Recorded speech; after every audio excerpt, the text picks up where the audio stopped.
जी, अस्सलाम वालेकुम रहमतुल्लाह। आज हम देख रहे हैं CS407 राउटिंग एंड स्विचिंग की असाइनमेंट नंबर 2 जो कि ड्यू डेट है 26।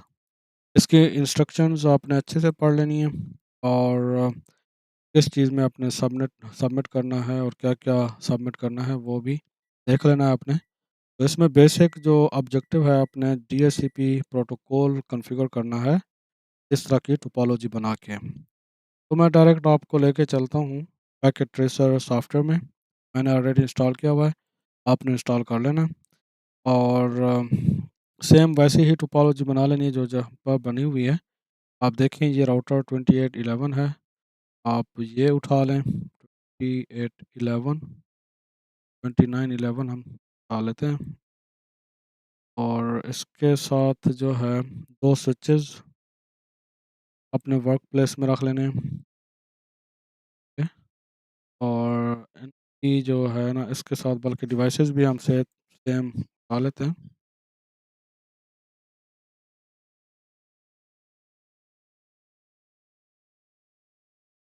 इसको आप डिलीट कर दें और इसको हमने कॉपी पेस्ट करना है।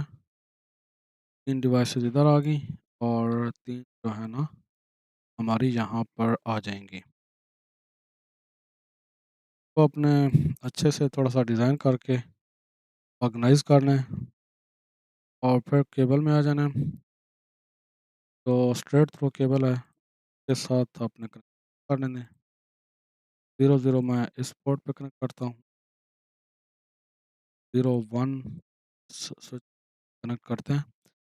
बाय द वे लास्ट जो पोर्ट होती है अपलिंक के लिए वो बेहतर होती है, लेकिन लैब के सिनेरियो में आप कोई भी यूज़ कर सकते हैं, कोई इश्यू नहीं है। और इनके साथ आपने स्विच के साथ कंप्यूटर भी कनेक्ट कर देने हैं।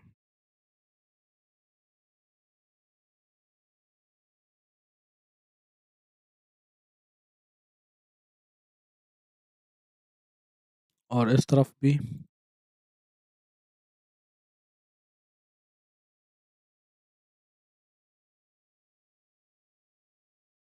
अब इसमें सिनेरियो क्या है कि आपके पास बहुत सारे कंप्यूटर हैं किसी भी ऑर्गेनाइजेशन में, तो उनको आईपी एड्रेस के बगैर कनेक्ट करना, एक्सेस करना रिसोर्सेज को या नेटवर्क को मुश्किल होता है, बल्कि नामुमकिन है, पॉसिबल है। तो हर एक को आईपी एड्रेस देना मैन्युअली बहुत मुश्किल टास्क है। तो इसलिए DHCP dynamic host configuration protocol बनाई गई है और वही हम यहाँ पर यूटिलाइज़ करेंगे कि जितने भी यूज़र हैं हमारे पास, जितने भी कंप्यूटर हैं उनको ऑटोमेटिक ये जो राउटर है एज़ अ राउटिंग भी काम करता है, एज़ अ राउटर भी काम कर रहा है और एज़ अ DHCP सर्वर भी काम कर रहा है। इंस्ट्रक्शंस आपने देख लेनी है।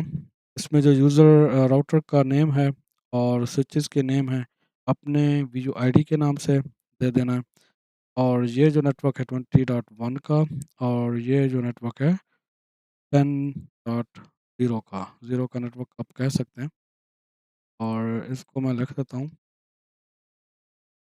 10.0 और ये जो है 10.3.0 और इनका जो यूज़र नेम है कॉन्फ़िगरेशन में आप जाके यहाँ पर भी चेंज कर सकते हैं। PC11 मैं सेंट्रल सिटी के लिए रख रहा हूँ और यहाँ पर भी सेम आप कर लेंगे तो ये आपकी कॉन्फ़िगरेशन सेव हो जाएगी। और सेम आप यहाँ पर भी PC11 कर लें, जो भी आपको ईज़ी लगे। ईज़ी नहीं बल्कि आपने अपना VUID यहाँ पे टाइप करना है। बल्कि यहाँ पर ऐसे बताया गया आई थिंक कि _s लिखना है फॉर स्विच के लिए और राउटर के लिए आपने लिखना है _r। यहाँ पर आप देख सकते हैं जैसे कि बताया गया है यहाँ पर कि राउटर हो तो _r1 और स्विच हो तो स्विच के लिए rs1। इस तरह आप कर सकते हैं। PC11S2 इसको कर देते हैं, ये सेकंड स्विच है ना? S1 कर देते हैं, ठीक है? अब इन पोर्ट्स को आप देख रहे हैं ये सारी पोर्ट्स ऑफ हैं, इस साइड में भी और इस साइड में भी। लेकिन जो यूज़र की पोर्ट्स हैं जो कंप्यूटर की, वो ऑन हो चुकी हैं ऑटोमेटिकली, क्योंकि ये जो स्विच है ऑटोमेटिक जब स्टार्ट होता है तो इसकी पोर्ट्स ऑन हो जाती हैं। लेकिन जो राउटर होता है बाय डिफ़ॉल्ट उसकी पोर्ट्स ऑन नहीं होती। हमें कॉन्फ़िगरेशन करते टाइम इसकी कॉन्फ़िगरेशन है, उस टाइम हम इसको ऑन करते हैं। ठीक है? तो यहाँ पर जब आप इंटर करेंगे CLA की कमांड में आएँगे, ठीक है? तो यहाँ पर आपने इनेबल की कमांड देनी है सबसे पहले, और जब आप यूज़र के मोड में आ जाएँ, उसके बाद कॉन्फ़िगरेशन टर्मिनल की कमांड देनी है कॉन्फ़िगरेशन टर्मिनल में आके, और जहाँ पे आपने देख लेना ये कौन-सी इंटरफ़ेस है, ये मेक श्योर करना है। ये मेरा माउस आप देख रहे हैं, यहाँ पे शो भी कर रहा है, और अगर शो ना कर रहा हो, तो यहाँ पर आप सेटिंग में जाके प्रेफ़रेंस में आपने जाना है, और यहाँ पर आपने सेलेक्ट कर लेना है show devices name label and always show ports label. ये आपने चेक कर लेना है, अगर आपके पास चेक नहीं है, उसके बाद आप देखेंगे कि यहाँ पर पोर्ट्स दिखा रहा है कि हम राउटर में पोर्ट्स के हिसाब से कॉन्फ़िगरेशन करते हैं। इसको मैं दोबारा ओपन कर लेता हूँ, कॉन्फ़िगरेशन टनल में है, और उस इंटरफ़ेस में हमने जो कॉन्फ़िगरेशन करनी है, चूँकि हमें बताया गया है कि कॉन्फ़िगरेशन करनी है इस इंटरफ़ेस में, उस इंटरफ़ेस का नेम देना है पूरा का पूरा जैसे दिया गया है gig 0/1, और आईपी असाइनमेंट करना है जहाँ पर 192.168.168.10.1 और 24 का सबनेट मास्क, और फिर आप यहाँ पर इसको नो शट कर देंगे। नो शट कर देंगे तो ये पोर्ट अप हो जाएगी।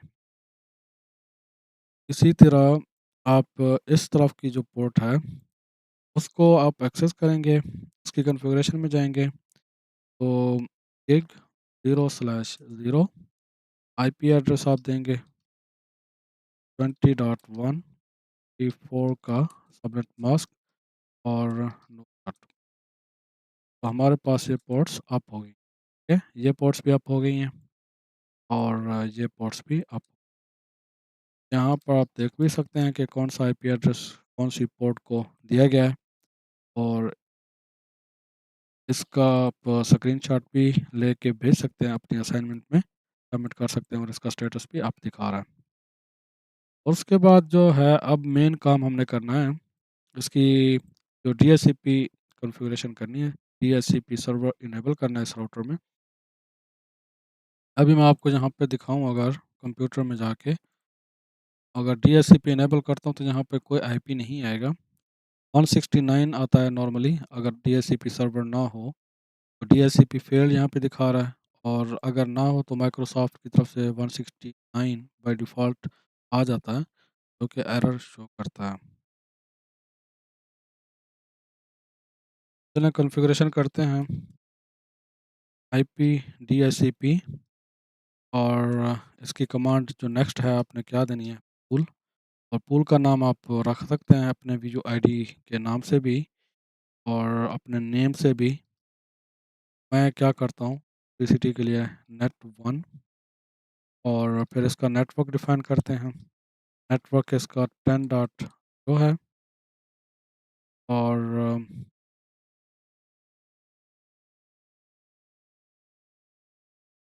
24 का सबनेट मास्क, ठीक है, और डिफ़ॉल्ट ये राउटर जो होगा इसका सेम पोर्ट होगी जो कि इस राउटर की है। और ये आपको याद रहना चाहिए, ये जितने भी कंप्यूटर कनेक्ट होते हैं स्विच के साथ, तो इनका डिफ़ॉल्ट गेटवे जो होता है वो राउटर की वो इंटरफ़ेस होती है जो इंटरफ़ेस पे ये स्विच कनेक्टेड है। मीन्स के उस साइड का जो स्विच कनेक्टेड है, वो इंटरफ़ेस उसका गेटवे होती है। मीन्स के ये कंप्यूटर अगर इस साइड को एक्सेस करना चाहें, तो उनका गेटवे ये इंटरफ़ेस होगी। इस इंटरफ़ेस पे जो भी आईपी एड्रेस होगा, वही डिफ़ॉल्ट गेटवे होगा। तो डिफ़ॉल्ट राउटर हम 10.1 देते हैं, और आईपी डीएनएस की आई थिंक, हाँ, डीएनएस सर्वर 192.10.3 ये दे देते हैं, और इसको एग्ज़िट कर लेते हैं। आईपी डीएचसीपी नेक्स्ट पूल जो हम बनाने वाले हैं दूसरी साइड का, तो नेटवर्क 2 मैं नाम रख लेता हूँ। सिंप्लिसिटी के लिए ये जस्ट कम समझाने के लिए है। कि आईपी, डीएचसीपी, पूल और नेट उसका नेम आपने रखना है। और उस नेम का वैसे तो आपको यहाँ पे बताया जाता है कि फॉर एग्ज़ाम्पल ये जो एरिया है, ये फलाना डिपार्टमेंट है, एचआर का डिपार्टमेंट है और ये सेल्स का डिपार्टमेंट है या कोई भी है, तो उस नाम से आपको सेव करना चाहिए, पूल बनाना चाहिए ताकि आपको याद रहे। यहाँ पर हमने उसका नेम बना लिया और इसकी जो इंटरफ़ेस है 20.1 वो हम नेटवर्क यहाँ पे डिफ़ाइन करेंगे, ठीक है? और यहाँ पे पूरा नेटवर्क हमने डिफ़ाइन करना है। यहाँ पे वो नहीं करना, कोई स्पेसिफ़िक आईपी एड्रेस नहीं देना। फिर नेक्स्ट हम इसका डिफ़ॉल्ट गेटवे बनाएँगे 20.1 और फिर डीएनएस सर्वर हम देंगे 168.20.3। डीएनएस सर्वर यहाँ पे नहीं है, लेकिन ये इन डिवाइसेस को डीएनएस सर्वर की जो आईपी एड्रेस है प्रोवाइड कर देगा और इन डिवाइसेस को ये डिफ़ॉल्ट गेटवे 20.1 देगा और ये नेटवर्क होगा। अगर ये नेटवर्क मैंने चूज़ किया तो इसका मतलब ये है कि अगर मैं यहाँ पर डीएचसीपी इनेबल करके ओपन करता हूँ, चेक करता हूँ, तो 20.1 से लेके ऑनवर्ड 255 तक आईपी एड्रेस कोई भी दे सकता है, ठीक है? तो अब हमने एक और काम करना है। अब चूँकि आपको पता है कि 20.1 और 10.1 हमने इंटरफ़ेस को दिया है राउटर की, जो कि हमारा डिफ़ॉल्ट गेटवे भी है और बीच में कुछ डीएनएस सर्वर भी हो सकता है और कुछ और भी सर्वर हो सकते हैं। तो उन सर्वर के जो आईपी एड्रेस हैं बेसिकली, उनको हमने एक्सक्लूड करना होता है डीएचसीपी सर्वर से, ताकि वो किसी होस्ट को ना मिल जाएँ ऑटोमैटिकली। अगर होस्ट को मिल गया तो यहाँ पर कन्फ्लिक्शन आ सकता है और वो सर्वर डाउन हो सकता है। कभी सर्वर अप होगा तो ये डाउन हो सकता है, होस्ट डाउन हो सकते हैं। इस तरह हम जो है इसका क्या करते हैं, आईपीडीएससीपी एक्सक्लूड रेंज बना लेते हैं। आईपीडीएससीपी की कमांड में जाते हैं, आप यहाँ पर देखेंगे कि पहली जो कमांड है एक्सक्लूडेड रेंज की, तो एक्सक्लूडेड रेंज हम डिफाइन करेंगे यहाँ पर। तो पहले हम इसका इनिशियल आईपी एड्रेस बताएंगे कि कौन सा आईपी से लेके कौन से आईपी तक इसका रेंज हम देंगे। मीन्स कि क्या कर रहे हैं, हम आईपी रेंज दे रहे हैं, इन आईपीज़ को आपने असाइन नहीं करना।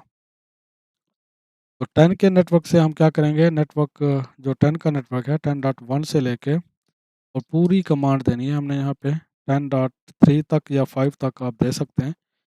और अगर मैं 5 तक दूंगा तो ये डीएचसीपी सर्वर क्या करेगा कि 1 से लेकर 5 तक वो यूज़र्स को या कंप्यूटर्स को इनमें से कोई आईपी एड्रेस नहीं देगा और जो पहला आईपी एड्रेस इन यूज़र को मिलेगा वो 6 होगा। तो ये आपको बात याद रखनी चाहिए।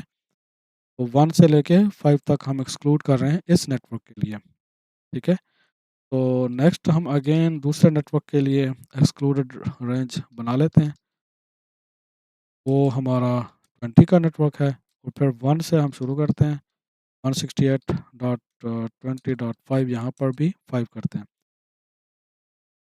और एंड करते हैं। तो यहाँ पर आईपी डीएचसीपी की बाइंडिंग में जब देखता हूँ तो एक आईपी एड्रेस मिला हुआ है 10.2। 10.2 इस नेटवर्क का है। तो हमने यहाँ पर मुझे लगता है एक कंप्यूटर में डीएचसीपी इनेबल की थी। हाँ, तो ये जो डीएचसीपी हमने इनेबल की है, यहाँ पर आईपी एड्रेस 10.2 पहले ही मिला था जब हमने इसकी कॉन्फ़िगर किया था। मीन्स कि डीएचसीपी सर्वर को जब हमने इनेबल किया तो 10.2 आ गया और अगर मैं इसको ऑफ करूँ या इसको रिफ्रेश करूँ तो इसका आईपी एड्रेस 5 के बाद आएगा। आप अभी देख लें।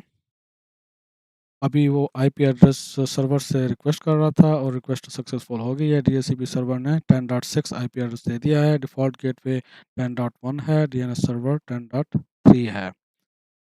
और सिमिलरली आपने और यहाँ पर जो है आप कॉन्फ़िग में अगर जाएँ, ये इंटरफ़ेस है। इस इंटरफ़ेस पे आपने आईपी कॉन्फ़िगरेशन डीएचसीपी सेलेक्ट करना है और यहाँ पर 10.7 आईपी एड्रेस आ गया और इस तरह जो गेटवे है वो भी आपने डीएचसीपी पे रख लेना। और नेक्स्ट कंप्यूटर में जाते हैं, यहाँ पर फास्ट इथरनेट 0 को हम डीएचसीपी सेलेक्ट करते हैं तो 10.8 आईपी एड्रेस इसको मिल गया है, ठीक है? और इसका गेटवे भी मिल गया। तो इस साइड का आईपी एड्रेसिंग असाइनमेंट कंप्लीट हुई। और इस नेटवर्क की तरफ हम चलते हैं। यहाँ पर आईपी असाइनमेंट जो डायनामिकली होती है, पहला आईपी एड्रेस आपको याद होगा, हमने 1 से 5 तक एक्सक्लूड किया था और 6 पहला आईपी एड्रेस को मिल गया है। और ये आपने मेक श्योर कर लेना कि डीएचसीपी यहाँ पर इनेबल हो गेटवे में।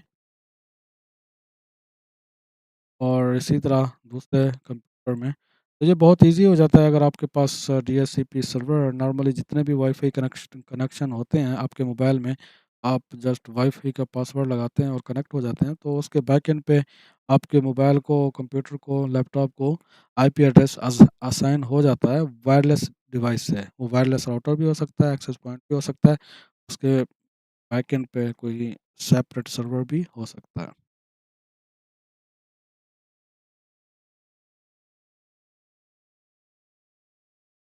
और इनका आप कनेक्टिविटी भी देख सकते हैं। मैं आपको यहाँ पे पहले दिखाता हूँ। इसका आईपी एड्रेस क्या है 20.8 और अब हम पिंग करते हैं 20.6 को, जो कि इसी डिपार्टमेंट में ये कंप्यूटर मौजूद है। और अब हम पिंग करते हैं 10.6 को, जो कि राउटर के उस तरफ मौजूद है। और पहला इसका रिस्पॉन्ड टाइम आउट हुआ है और बाकी इसका रिस्पॉन्ड आ रहा है। और सिमिलर हम 7 को भी पिंग कर सकते हैं, जो कि दूसरा प्रोबेबली होगा। उसका भी पहला रिस्पॉन्ड टाइम आउट आया है और बाकी रन हो गया है। और इसी तरीके से आप ये भी एक्सेस हो रहा है। और यहाँ पर भी आप चेक कर सकते हैं, ये जो कंप्यूटर है आपके इस नेटवर्क में जो कि 10 का सबनेट है। और यहाँ पर आप चेक भी कर सकते हैं 10.6 और आप यहाँ से पिंग करेंगे दूसरे नेटवर्क को। और ये मेक श्योर करना है मैं कनेक्टिविटी क्या कर रहा हूँ, इस कंप्यूटर से कनेक्टिविटी चेक कर रहा हूँ इस कंप्यूटर तक, ठीक है। वो चेक करने के लिए हम क्या कमांड देते हैं, पिंग की, पिंग फिर उसके बाद आईपी एड्रेस जो उस होस्ट का है, तो 20.6 की कमांड 20.6 का जो कंप्यूटर है उसको मैं पिंग कर रहा हूँ और वो हमारे सामने कमांड दे रहा है। और 7 को भी हम पिंग कर सकते हैं। तो यहाँ पर कनेक्टिविटी इस्टेब्लिश हो गई है और 8 को भी हम पिंग कर सकते हैं। तो इस असाइनमेंट का बेसिक जो काम था वो क्या था, सर्वर कॉन्फ़िगर करना था डीएचसीपी का, जो कि राउटर में ये सर्विस होती है। ओके, होपफुली आपको ये बात समझ आ गई होगी कि कैसे आप इसको बना सकते हैं। 2 स्विच रखने और एक राउटर, राउटर के अंदर आपने जस्ट इन पोर्ट्स को, जो फिजिकल पोर्ट्स कनेक्टेड हैं स्विचेस को, उनको आईपी असाइनमेंट करके इनेबल करना है और फिर डीएचसीपी सर्वर की कॉन्फ़िगरेशन करनी है। Thank you very much.